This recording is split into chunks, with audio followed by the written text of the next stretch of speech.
1 अप्रैल 1889 नागपुर की सुबह एक ऐसे बच्चे ने जन्म लिया जिसने आने वाले दशकों में हिंदुस्तान की सोच बदल दी। नाम था केशव। पिता का नाम बलिराम हेडगेवार और माता का रेवती बाई। केशव का बचपन माता पिता और भाई बहनों की प्रेम पूर्ण छाया में व्यतीत हुआ था। अचानक नागपुर में चेचक फैल गई। लगभग 8 वर्षीय केशव उसकी चपेट में आ गया। ठीक तो हुए लेकिन चेहरा दागों से भर गया, जिसके बाद केशव का यज्ञोपवीत संस्कार करा दिया गया।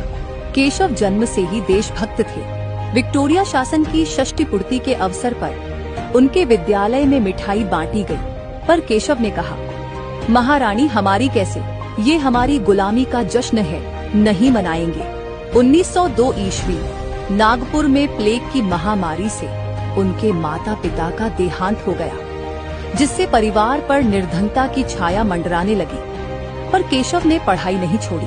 1905 ईस्वी में केशव स्वातंत्र्य संघर्ष के मार्ग पर चल पड़े थे। कुछ मित्रों के साथ मिलकर केशव ने चर्चा मंडल बनाया और देश की परिस्थितियों पर भाषण व परिचर्चाओं के कार्यक्रम होने लगे। 1908 ईस्वी विद्यालय से केशव का नाम काट दिया गया, पर वो कभी नहीं रुके।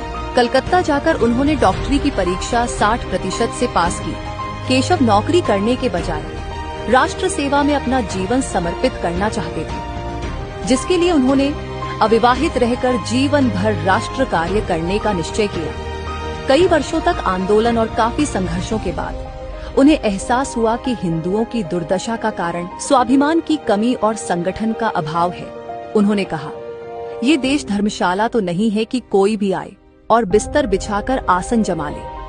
समाज के हर व्यक्ति में राष्ट्र भक्ति की भावना, राष्ट्र के स्वरूप का ज्ञान कराने के लिए, विराट संघ शक्ति को साकार करने के लिए महान संघ की स्थापना करनी होगी।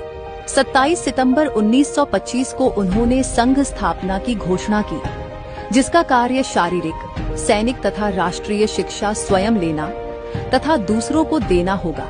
संघ को कोई नाम देने के लिए डॉक्टर हेडगेवार ने 17 अप्रैल 1926 को अपने घर पर बैठक बुलाई। उसमें 3 नाम उभरकर सामने आए। इसके बाद स्वयं सेवकों को एक सुनिश्चित वेशभूषा की आवश्यकता थी, जिसके लिए तय किया गया घुटनों तक खाकी नेकर, खाकी कमीज और काली टोपी। यह वेश संघ के सभी सदस्यों को अपने धन से बनवाना होगा। राष्ट्रीय स्वयंसेवक संघ नाम मतदान होकर सर्व स्वीकृत हुआ। इसी नाम के कारण संघ के लोगों को स्वयं सेवक कहा जाने लगा।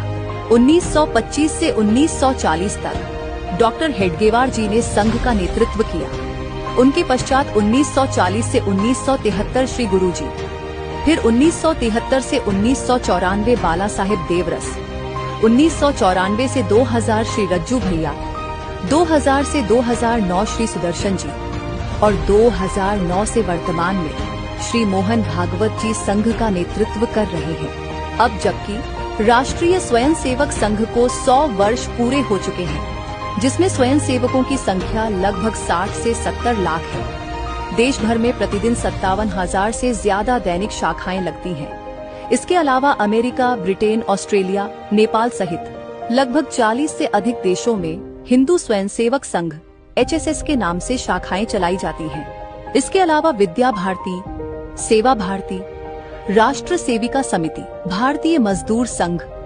भारतीय किसान संघ, विश्व हिंदू परिषद, अखिल भारतीय विद्यार्थी परिषद जैसी RSS की प्रमुख संस्थाएं हजारों सेवा प्रकल्प चला रही हैं। अपने 100 वर्षों के कार्यकाल में RSS ने भारतीय समाज के हर वर्ग तक पहुंचकर शिक्षा, सेवा, संस्कृति और राष्ट्र भावना को मजबूत किया है और आगे भी करते रहेंगे। जय हिंद, वंदे मातरम।